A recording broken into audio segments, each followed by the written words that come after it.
Register போஸ்ட்டில் நான் வந்து கம்ப்ளைண்ட் அரைஸ் பண்ணியிருந்தேன்.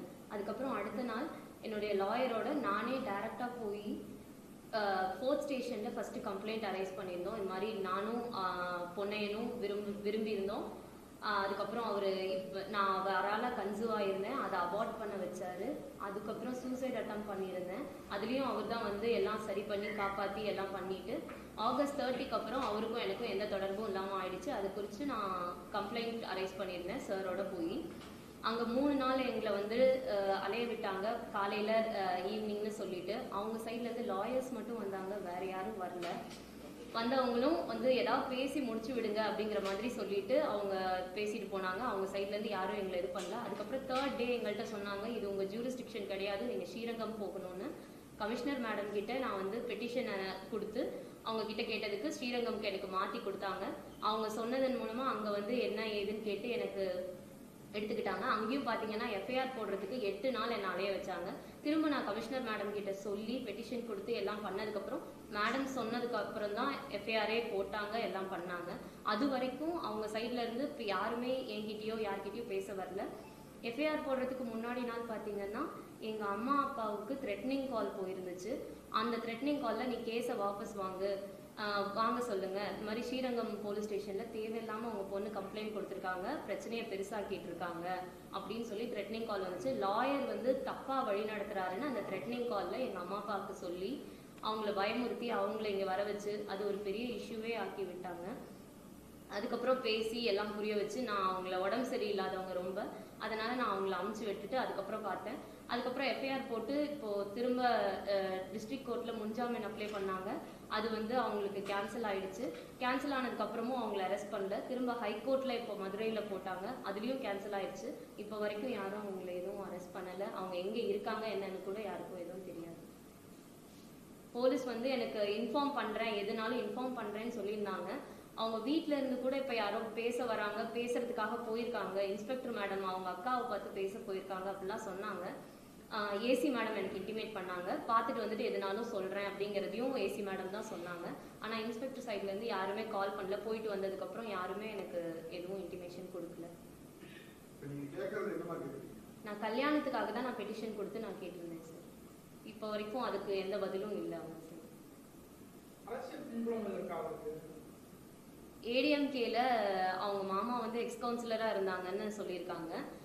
அடுத்தது இவரும் ஏடிஎம்கேல இருந்திருக்காரு, என்னவா இருந்திருக்காருலாம் தெரியாது.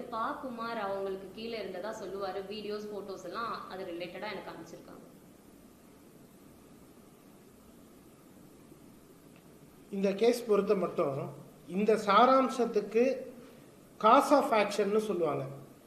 இவங்களுக்கு என்ன தேதியில் இந்த புகார் சம்பந்தமாக நடவடிக்கை எடுக்க தேவைப்பட்டதோ அந்த தேதியில் எந்த சட்டம் ப்ரிவலண்ட்டாக இருந்ததோ அந்த சட்டத்தின் கீழே தான் இதில் வழக்கு பதியணும்.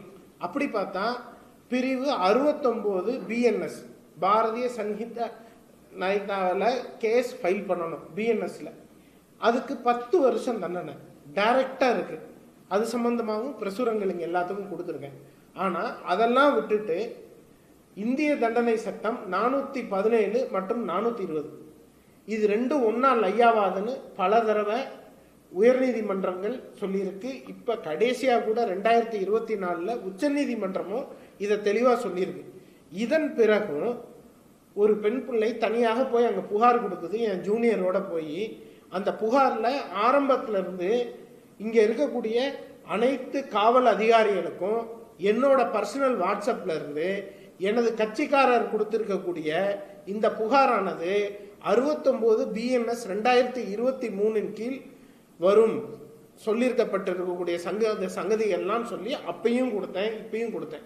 ஈவன் இந்திய தண்டனை சட்டத்தில் கேஸ் போட்டிருந்தா கூட அதில் 493 ஏதாவது கூட சேர்த்துருக்கலாம். அது கூட சேர்க்காம டெக்னிக்கல் பாயிண்ட் ஆஃப் லால அவனை தப்பிக்க வைக்கணும் அந்த அக்யூஸை அப்படின்றதுக்காண்டி 417 420 மட்டும் போட்டிருக்காங்க. வேற என்ன சார் காரணங்கள் ஆதாரபூர்வமா எதுவும் சொல்ல முடியலன்னா கூட இதுல 2 விஷயம் இருக்கலாம். For any unlawful consideration or ஏதாவது அஃபீஷியல்ஸ் யாராவது ஹையர் அஃபீஷியல்ஸ் ப்ரெஷர் இருக்கலாம். அல்லது இது ரெண்டுமே இல்லை அப்படின்னு சொன்னால் பொலிட்டிக்கல் ப்ரெஷராக இருக்கலாம். என்னன்றதை வந்து கடவுள் இல்லை, நான் போய் இன்ஸ்பெக்டர் மனசையும் ஒரு சின்ன உதாரணம் வச்சுக்கோங்களேன். ஏமா போனதும் நீங்கள் எந்தெந்த ஃபோன் நம்பர் கொடுத்தீங்க, காவல் நிலையத்திலேருந்து உங்களை தொடர்பு பண்ணாங்க, அதை கொஞ்சம் சொல்லுங்கம்மா. நீங்கள் அதுக்கப்புறம் யார் ஃபோன் நம்பரை எப்படி எடுத்து கொடுத்தீங்க அதை பொறுத்து சொல்லுங்கள். நான் அவங்க வந்து ஃபோர்த் ஸ்டேஷனில் ஏபி கிருஷ்ணமூர்த்தி அவருடைய நம்பரை கொடுத்தேன். என்கிட்ட பர்சனலாக அவர் நம்பர் கிடையாது, அவரோட கடைக்கு கீழே அவர் நம்பர் இருக்கும். அந்த நம்பரை எடுத்து நான் ஃபோர்த் ஸ்டேஷனில் கொடுத்துருந்தேன். அதுக்கு கால் பண்ணப்போ அவங்க கிருஷ்ணமூர்த்தி வந்து ஃபோர்த் ஸ்டேஷன் எஸ்ஐ கிட்ட சொல்கிறாங்க, இந்த மாதிரி அவர் மலேசியா போய் 2 மாதம் ஆகுது அப்படின்னு சொல்லி சொன்னாங்க. ஆனால் ஆகஸ்ட் 30 தான் என்னை கடைசியாக வந்து நேரில் மீட் பண்ணி என்கிட்ட பேசிட்டு அவர் காரில் வெளியில் போயிட்டு நாங்கள் வரோம். ஆனால் அவங்க சொன்னது 2 மாதத்துக்கு முன்னாடியே அவங்க மலேசியா போயிட்டாங்க அப்படின்னு சொல்லி செப்டம்பர் 16ஆம் தேதி நான் கம்ப்ளைண்ட் கொடுக்கும்போது அவங்க பேசுகிறச்சே இது சொன்னாங்க. அவருடைய மாமா ஏபி ஆயில் மில், அவங்க கிருஷ்ணா ஆயில் மில்.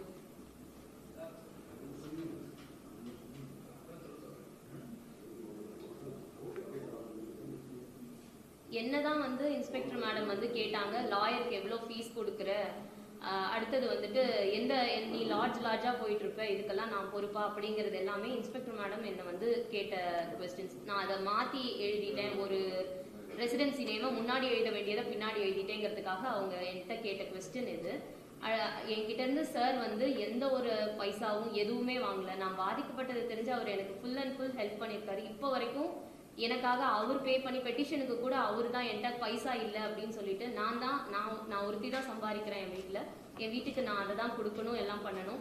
இதுக்கே எல்லாம் ஆட்டோவுக்கு போயிட்டு வர்றதுக்கே செலவாகுதுன்னு அவர் எனக்கு ஹெல்ப் பண்ணி எல்லாம் பண்ணியிருக்காரு. ஆனால் வந்து அவரை தான் தப்பாக போர்ட்ரே பண்ணி அவர் எனக்கு தப்பாக வழி நடத்துறதா சொல்லி எல்லாம் சொல்லியிருக்காங்க. அந்த த்ரெட்னிங் கால்லையுமே என் வீட்டுக்கு வந்த இன்ஃபர்மேஷன் இதுதான் வந்துச்சு. அந்த நம்பருக்கு நீங்க ஃபோன் பண்ணீங்களாமா? அந்த த்ரெட்னிங் கால் நம்பர் எங்க அப்பா எனக்கு கொடுத்தாரு. என்ன நம்பர்னு கேட்டப்போ அதை நான் கால் பண்ணி கேட்குறேன், அவங்க குமரக்கோட்டத்துல இருந்து பேசுறேன் அப்படின்னு சொல்லி அந்த ஃபோன் நம்பர் கட் பண்ணிட்டாங்க. திருப்பி நான் அந்த கம்ப்ளைண்ட் கொண்டு போய் ஸ்ரீரங்கம் போலீஸ் ஸ்டேஷன்ல நான் சொல்றேன். இன்ஸ்பெக்டர் மேடம் வந்து சொன்னாங்க, அதை நீங்க வந்து சத்தியமங்கலத்துல போய் தான் கம்ப்ளைண்ட் கொடுக்கணும் அப்படி இப்படின்னாங்க. அதை நான் அவங்க கிட்ட கேட்டதுக்கப்புறம் நான் அடுத்த நாள் பெட்டிஷன் மேலால நான் கமிஷனர் மேடம் கிட்ட இந்த இன்ஃபர்மேஷன் சொன்னதுக்கப்புறம் அவங்க சைட்ல இருந்தே உடனே கால் பண்ணி யாருமா என்ன ஏது என்னன்னு கேட்டுட்டு அவங்க வந்து ஏதோ வெள்ளூர்ல இருந்து பேசினாங்க அப்படிங்கிறது மட்டும் தான் சொன்னாங்க. அதுக்கப்புறம் அந்த கால் யாரு என்ன ஏது எதுவுமே என்கிட்ட இப்போ வரைக்கும் அவங்க யாரும் சொல்லல. அதாவது இந்த கட்டத்திலையும் டேம்பரிங் ஆஃப் எவிடன்ஸ்ல வரும். ஃபோன் பண்ணவன் சொன்ன தகவல் இந்த காலகட்டத்தில் எந்த ஒரு சின்ன பிள்ளைய கூட அதட்ட முடியாத கட்டமா இருந்துகிட்டு இருக்கு. சோசியல் மீடியா எல்லாமே வளர்ந்துகிட்டு இருக்கு. இப்ப இந்த மாதிரியான காலகட்டத்தில் இந்த பொண்ணை கூப்பிட்டு உனக்கு இந்த BNS 69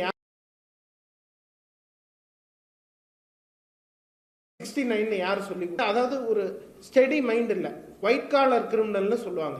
அது என்னன்னா who is well aware of law committing an offence. இவனும் இந்த மாதிரி அஃபென்ஸ் செஞ்சாலும் அதில் வருவான். ஆனால் எவ்வளோ கிளவராக இருந்தால் போலீஸ் அஃபீஷியல்ஸ் வந்து இவங்களை கூப்பிட்டு ஃபீஸ் என்ன, இதெல்லாம் எதுக்கு அவங்களுக்கு?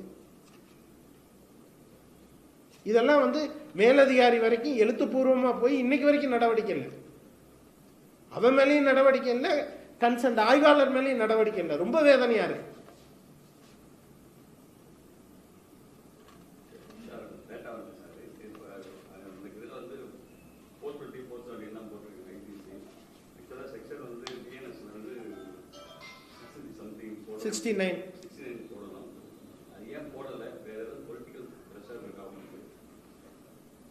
சார் பொலிட்டிக்கல் ப்ரெஷரா என்னன்றது நான் இப்போ அதை தான் கொஞ்ச நேரம் முன்னாடி சொன்னேன் சார். பொலிட்டிக்கல் ப்ரெஷராக என்னன்றதை நான் அவங்க மனசுள்ள போய் பார்க்குற அளவுக்கு கடவுள் கிடையாது. இது 3 காரணங்களுக்காண்டி தான் செஞ்சுருக்கணும். ஒன்று, மேலதிகாரிகள் யாராவது ஃபோன் பண்ணி அவங்கள இன்ஃப்ளூயன்ஸ் பண்ணுவாங்க. 2வது, காசு வாங்கிட்டு பண்ணுறது அன்லாஃபுல் கன்சிடரேஷனுக்கு. 3வது, பொலிட்டிக்கல் ப்ரெஷராக இருக்கும்.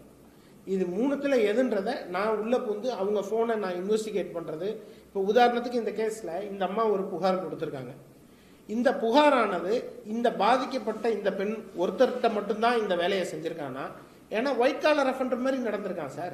ஒரு வீடியோ இருக்கு, அந்த வீடியோவை நான் போர்ட்ரே பண்ணி எல்லாத்துக்கும் தரேன், மாற்றம் இல்லாமல். சிஸ்டர் எனக்கு அனுப்பின வீடியோ, அந்த வீடியோவில் பார்த்தா GHல கொண்டு போய் சேர்க்குறாங்க. அப்போ இவங்களோட ஹாஸ்டல்லேருந்து கூட போனவங்க பேர் அட்ரஸ் எல்லாம் கொடுக்குறாங்க. நீங்கள் யாருன்னொடனே அவங்க பேர் அவங்க சொல்கிறாங்க. இவர் அங்கே எய்த்தாப்புல நிற்கிறாப்புல. அந்த வீடியோவில் அது தெரியுது. உங்கள் பேர் என்ன சார் அப்படின்னா ராகுல் அப்படிங்கிறார். இவர் பேர் ஸ்ரீ பொன்னையன். எதுக்காண்டி அப்படி சொல்லணும்? அப்போ ஒயிட் காலர் ஆஃபண்டர்ன்றதுல மேட்ச் ஆகுது. ஆனால் இன்னைக்கு தேதியில் பிஎன்எஸ் செக்ஷன் 69க்கு 10 வருஷ தண்டனை, 417 420க்கு அதிகபட்சம் 7 வருஷம்.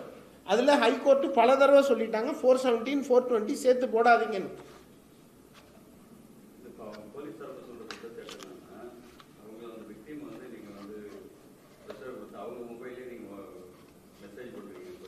நீ பதில் சொல்லுமா அதுக்கு?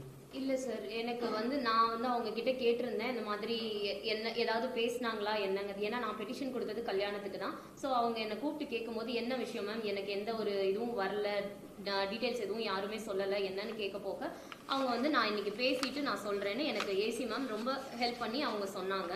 சொன்னதுக்கப்புறம் போய் பேச வைக்கிறேன் அப்படின்னு சொன்னாங்க. ஆனால் அதை பற்றி எந்த டீட்டெயில்ஸும் எனக்கு வரல. திருப்பி நான் கால் பண்ணி கேட்டப்பவும் பார்த்தீங்கன்னா அவங்க அக்கா கிட்ட inspector madam, Srirangam inspector madam பேச போயிருக்காங்க அப்படின்னாங்க.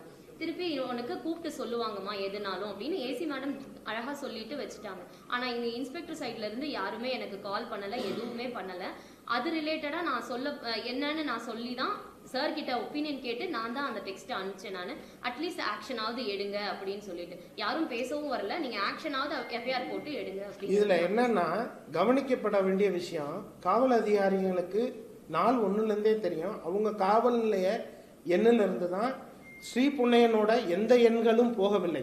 இது கால் ஹிஸ்டரி எடுத்து பார்த்தா எல்லாத்துக்கும் தெரியும். அன்னைக்கு தேதியில் பண்ணுறாங்க. எந்த நம்பருமே 3 நம்பர் கொடுத்துருக்காங்க எஃப்ஐஆரில். அந்த 3 நம்பருமே எடுக்கலை. எடுக்காத பட்சத்தில் இவங்க போய் அந்த கடை போர்டை அங்கே இங்கே பார்த்து நம்பர் எடுத்து ட்ரூ காலரில் பார்த்து இவங்க மாமான்னு சொல்லி இந்த பொண்ணு இவ்வளோ வேலையும் பார்த்து நம்பரை கொடுக்குது. ஃபோன் பண்ணப்ப அவர் ஃபஸ்ட்டு சொன்ன ஸ்டேட்மெண்ட் என்னம்மா சொல்லு? 2 மாசத்துக்கு முன்னாடியே அவன் மலேசியா போயிட்டா, எனக்கு அதை பத்தி எதுவும் தெரியாது, எப்போ போனா என்னன்னு டேட் கேட்டாங்க, அதுவும் எனக்கு தெரியாதுன்னாரு. ஆனா என்னை கடைசியா அவங்க மீட் பண்ணது ஆகஸ்ட் 30ஆம் தேதி, நான் கம்ப்ளைண்ட் கொடுத்தது செப்டம்பர் 16ஆம் தேதி. இதே போய் முதலும் கோணல் முற்றிலும் போனல்ற மாதிரி இங்கேயும் போய் ஸ்ரீரங்கத்திலையும் மலேசியா போயிட்டு இருக்காங்கன்னாங்க. அதுக்கப்புறம் எஃப்ஐஆர் போடுங்கன்னு நாங்கள் கமிஷனர் அப்ரோச் பண்ணதும் இன்ஸ்பெக்டர்லேருந்து என்னம்மா ஸ்டேட்மெண்ட் வந்துச்சு? இந்த பொண்ணே தான் பெஸ்ட், நான்லாம் பேசல. காலையில இருந்து ஒரு 2 hours கிட்ட நான் ஸ்ரீரங்கம் ஸ்டேஷன்ல அன்னைக்கு இருந்திருப்பேன் சார். அந்த சம்பவம் நடந்த அன்னைக்கு அவங்க கிட்ட நான் சொல்றேன், அவங்க மலேசியால இருக்காங்கம்மா, மண்டே அன்னைக்கு காம்ப்ரமைஸ் பேசுறதுக்கு கூட்டிட்டு வருவாங்க அப்படின்னு சொல்லிட்டு சொன்னாங்க என்கிட்ட. இல்ல மேடம், அவங்க அப்படின்னா என்கிட்ட இப்போ வரைக்கும் பேசியிருக்கணும், அட்லீஸ்ட் வேற யார்கிட்டயாவது பேசியிருக்கணும், யார்கிட்டயும் பேசுறதுலையே அப்படின்னு சொல்லிட்டு 8 நாளா நான் போயிட்டு இருக்கேன், நீங்க எஃப்ஐஆர் போடுங்க அப்படின்னு நான் சொன்னேன். எஃப்ஐஆர் போடுங்கன்னு நானும் சேர்ந்து சொன்ன உடனே அவங்க என்ன சொன்னாங்கன்னா, இந்த மாதிரி இருங்க நான் பண்றேன் அப்படின்னு சொல்லிட்டு நான் வெளியில நின்றுட்டு இருந்தேன். ஒரு 10 நிமிஷம் கூட கிடையாது, 10 நிமிஷத்துல நான் இப்பதான் என்ன திரும்ப உள்ள கூப்பிட்டாங்க. வெளியில நிக்கிறவங்கள உள்ள கூப்பிட்டாங்க. என்ன உள்ள கூப்பிடல, உள்ள போன உடனே சிசிடிவி எடுத்து பார்த்தா தெரியும் ஸ்டேஷன். உள்ள போன உடனே மேடம் சொன்னாங்க, இன்ஸ்பெக்டர் மேடம் தான் சொன்னாங்க என்கிட்ட, 10 நிமிஷம் கூட இல்லை சார் நான் வெளியில உள்ள போறதுக்கு. அவங்க என்கிட்ட சொன்னாங்க, இப்பதான் அவங்க மாமா கிட்ட பேசினேன், அவங்க மலேசியால இருந்து வந்துட்டானா அப்படின்னு சொல்றாங்க. வர முடியாது, மண்டே தான் வர முடியும்னு சொன்னவங்க 10 நிமிஷத்துல மலேசியால இருந்து வந்துட்டான் அப்படின்னு. எப்படி மேடம் 10 minutes தானே ஆகுதுன்னு இதையும் நான் குவெஸ்டின் பண்ணப்போ, அதெல்லாம் எனக்கு தெரியலமா, அவங்க சொல்லிட்டாங்க. இதுதான் அவங்க எனக்கு பதில் கொடுத்தது சார். இப்படி முரணுக்கு பின்னான சங்கதிகளை பேசின பிறகு நான் ஹோம் செக்ரட்டரி, மாநில உள்துறை செயலாளர், இந்திய உள்துறை செயலாளர் எல்லாத்துக்கும் என் பர்சனல் வாட்ஸ்அப்ல இருந்து பார்த்தா ஜென்யூனா தெரியுதுன்னு சொல்லி நீங்கள் வேற எதுவும் ஆதாரத்தை எடுத்து விசாரிக்க வேண்டாங்க, இது இவங்க செயலும் இதுவும் சரியில்லை, ஸ்டேஷனுக்கு வெறும் வக்கீல் மட்டும்தான் வந்து போகிறாங்க, எதிர்த்தரப்புல இருந்து வேற யாரும் வரமாட்டேங்கிறாங்க, இது பொறுத்து நீங்கள் விசாரணையானது ஸ்டேஷனில் இருக்க சிசிடிவி ஃபுட்டேஜை எடுத்து விசாரிங்கன்னு என் வாட்ஸ்அப்ல இருந்து அனுப்பிடுங்க. இதுதான் இவங்களுக்கு கசப்பா தெரியும் போல தெரியுது எனக்கு. ஆயிருக்கு ஹைகோர்ட்ல ஏபி டிஸ்மிஸ் ஆகும்போது திஸ் இஸ் நீதியரசர் என்ன சொன்னார்னா, ஆன்லைன்ல பார்த்துட்டு இருந்தேன், this is a case for bail and not a case for anticipatory bail அப்படின்னு சொல்லி தான் டிஸ்மிஸ் பண்ணார். பிரேயர் அவங்க கிட்ட கேட்கணும், நீங்களே கேட்டுக்கணும். நான் கல்யாணம் பண்றதுக்காக தான் சார் இது எடுத்தேன். நான் இப்போ வரைக்கும் யாரும் என்ன அப்ரோச் பண்ணல, அதுக்கு தகுந்த மாதிரியும் யாரும் எதுவும் பண்ணல. அட்லீஸ்ட் அவங்கள ரிமாண்ட் பண்றதுக்கு இது பண்ணுவாங்க, பெயில் கேன்சல் ஆனதுக்கு அப்புறம் பார்ப்பாங்கன்னு பார்த்தா அது கூட இப்போ வரைக்கும் யாரும் எதுவும் இல்லை, எதுவும் தெரியல அப்படிங்கிறாங்க, எங்க இருக்காங்கன்னு தெரியல, நீங்க ஏதாவது க்ளூ கொடுங்கன்னு என்ன கேட்குறாங்க. நான் எங்க போய் சார் அதான் சொல்றேன், இந்த மாதிரியான வழக்குல எனக்கு உண்மையாவே ஸ்ரீரங்கம் இன்ஸ்பெக்டர்கிட்ட என்ன சொல்ல தெரியுதுன்னா, எல்லாரும் ஒரு சகோதரி சகோதரனோட பிறந்தவங்களா தான் இருக்கும். நம்ம வீட்டில் பிறக்கலனாலும் சித்தப்பா வீட்டில் மாமா வீட்டில் இப்படி இருக்கும். இந்த மாதிரி இவ்வளவு தெளிவா ஒரு பொண்ணை ஏமாத்தினது, இந்த பொண்ணுக்கு இது கூட இருக்க பிள்ளைங்க சொல்லியும் உன்னை ஏமாத்த பார்க்குறான், பேரெல்லாம் மாற்றி பார்க்குறான், ஜிஹெச்ல நடந்தது கொண்டு எல்லாத்தையும் வீடியோ எடுத்து கொடுக்குறாங்க. தெரியல, இப்படிப்பட்டவன் இன்னும் பல நிகழ்வுகள் பண்ணியிருக்கலாம். இதை ஒரு வீடியோவா, அதாவது அவன் கால் ஹிஸ்ட்ரி எல்லாம் நம்பரெல்லாம் ட்ரேஸ் பண்ணி ஒவ்வொருத்தரையும் எதுக்கு பேசுனீங்க என்ன ஏதுன்றதை பொறுத்து விசாரிக்காம இன்னமும் அவனை பிடிக்காம எதுவுமே பண்ணாமல் இருந்தா என்ன சார் நடக்குது? ரொம்ப தப்பா இருக்கு. அதுக்கு தான் இந்த ப்ரெஸ் மீட்ல பொதுவாக ஒரு நியாயம் கிடைக்கணுன்றதுக்கு தான். அதாவது நடுநிலையா என்ன உண்மையா அதை செய்யுங்க, தவறாக ஒன்றும் செய்ய வேணாம், எதையும் மூடி மறைக்க வேணாம். எதை மூடி மறைக்கணும்? மித்த பெண்கள் யாரும் பாதிக்கப்பட்டவங்க இருக்காங்களா? அவங்க பேரு முகவரியை பாதிச்சு இத்தனை பெண்கள் பாதிக்கப்பட்டிருக்காங்க. இவனால இருந்தா இருக்கு, இல்லைன்னா இல்லை. இந்த பொண்ணு மட்டும்தான் என்னன்றதை சொல்லுங்க.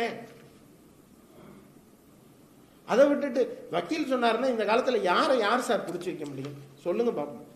இந்த பொண்ணு பின்னாடியே நம்ம இது தங்கியிருக்க ஹாஸ்டல்ல ஆண்டாள் தெருவில் இருக்கு, ஃப்ரெண்ட்ஸ் மூலமா கேட்டு நம்மளை அப்ரோச் பண்ணி பாக்குது. யாரை பிடிக்க முடியும் இந்த காலத்துல?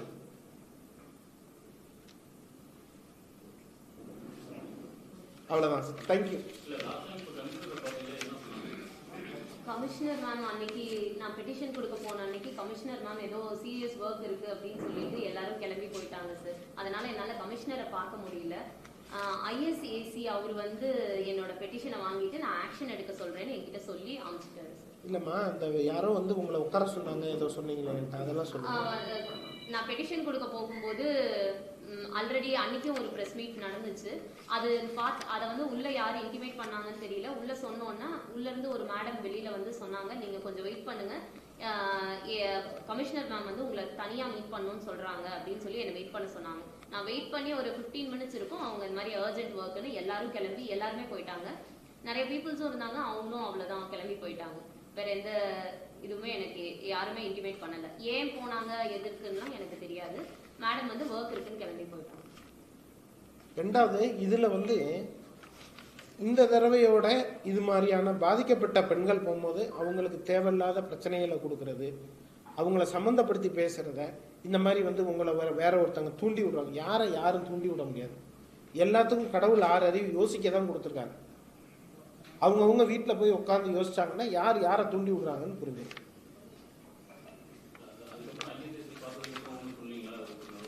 இல்லை சார், எதுவும் சொல்லலை. ஆக்ஷன் எடுக்கிறோன்னு மட்டும் சொன்னாங்க. அதுக்கப்புறம் ஆன்டிசிபேட்டரி பெயில் கேன்சல் ஆயிடுச்சுன்னு நான் கமிஷனர் மேம்க்கு ஒரு வாட்ஸ்அப் மெசேஜ் நான் அனுப்பிச்சிருந்தேன், ஏசி மேம்க்கும் அனுப்பிச்சிருந்தேன். ஏசி மேம் அதை நான் ஆக்ஷன் எடுக்க சொல்றேன்னு சொல்லியிருந்தாங்க. Commissioner ma'am we are behind you அப்படின்னு சொல்லி ஒரு டெக்ஸ்ட் அனுப்பிச்சிருந்தாங்க. இந்த 417 420 போட்டதுமே டெக்னிக்கல் பாயிண்ட் ஆஃப் லாலியாவது அவன் ஒரு பெயில் முன்ஜாமீன் வாங்கிடுவான் அப்படின்றதுக்கு தான் பண்ண மாதிரி எனக்கு தெரியுது.